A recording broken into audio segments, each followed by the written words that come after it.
Hello, my name is Sarah, and this is how I heal.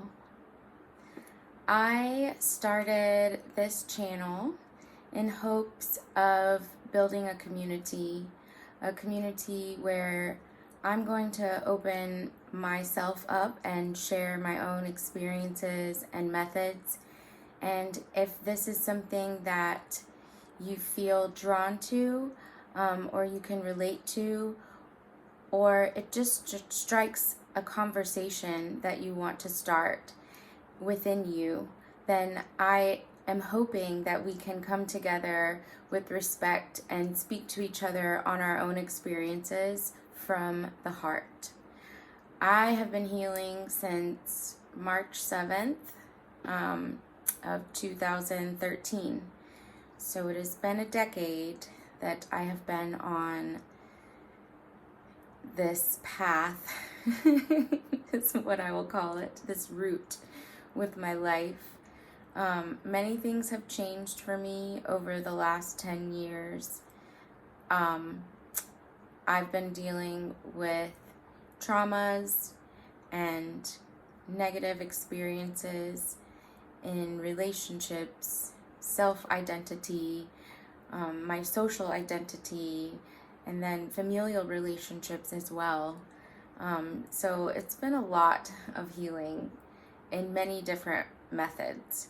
When I first started, I really didn't want professional help. I did not want to sit in a room with a person and have to list off the things that would be possibly making me feel bad. And so in the beginning, I was just reading books and I was seeking out spiritual healers. So I was seeking professional help, but not in like the mental health capacity specifically. I really needed to heal my soul and heal my spirit, build both of those back up so that I actually felt that I wanted to take care of myself. I wasn't in a place that I even thought about taking care of myself. I was trying to achieve for others before myself. So that was a really big shift, a really important shift.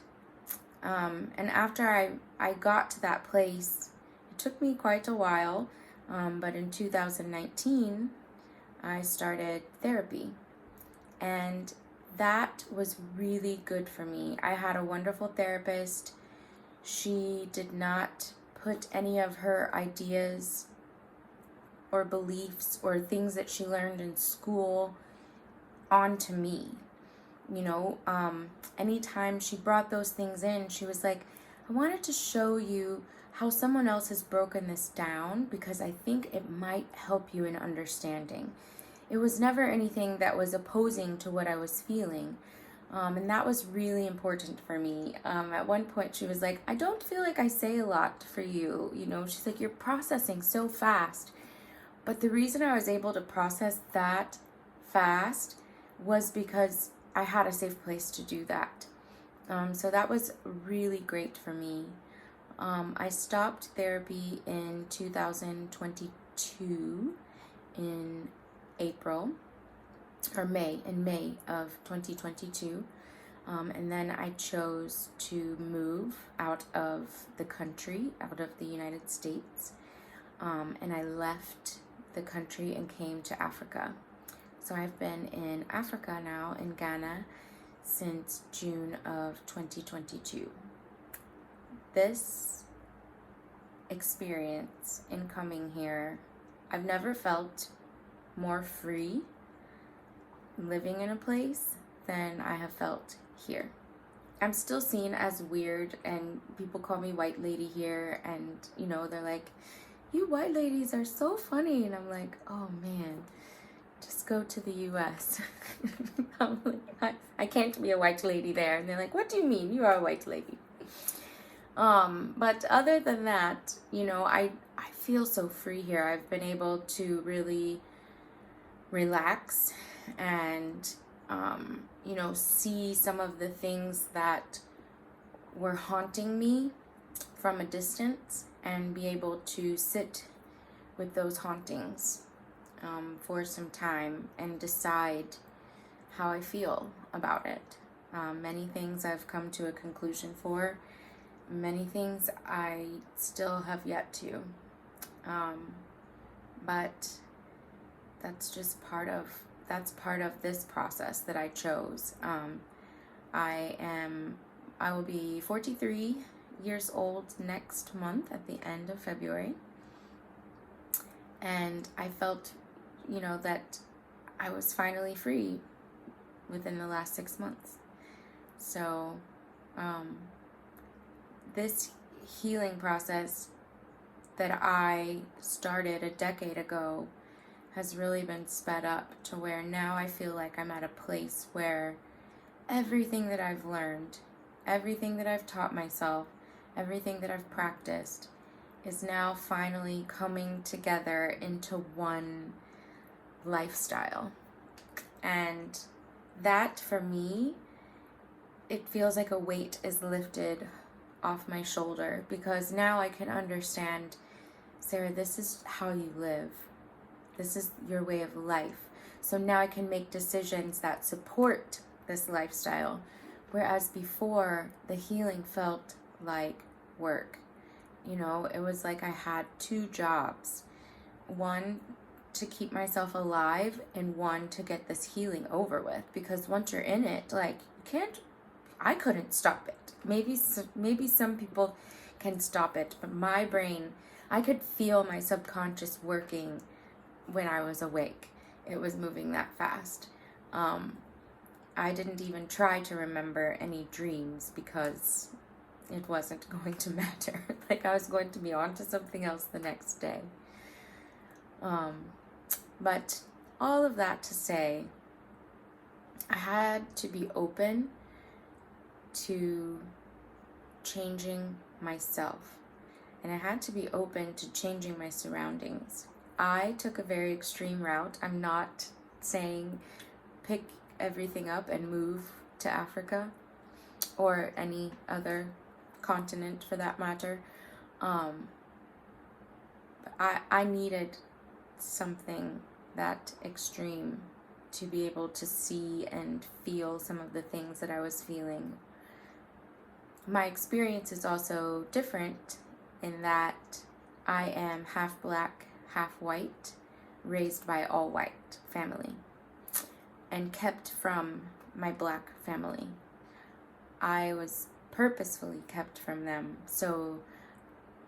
and not told about it.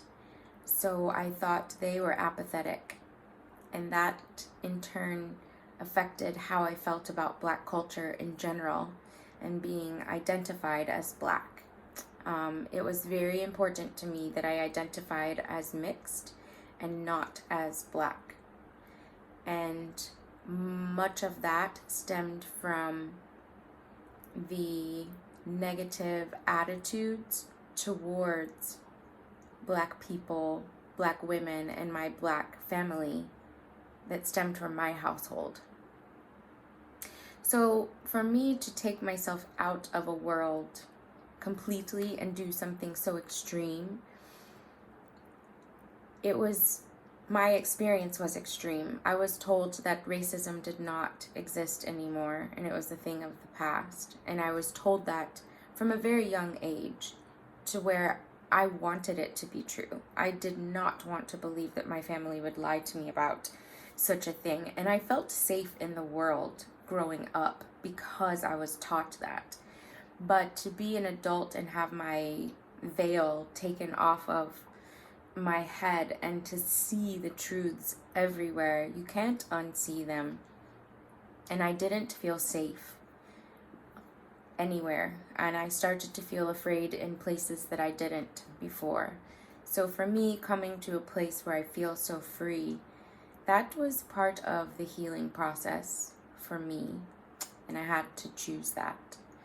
I am a fitness, wellness, nutrition professional, and my own personal routine has been completely broken apart So, a lot of what I will be sharing is going to be how I am healing with my body so that I don't forget about my body and leave my body behind. I still feel strong. I still feel healthy, but I don't have much routine in that regard.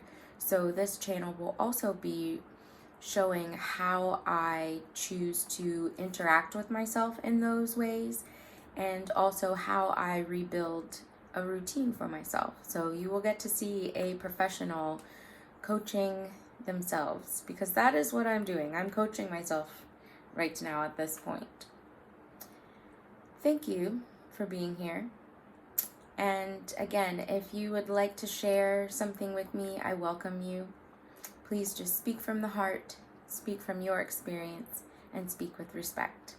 With love from me to you, I'm Sarah. See you soon.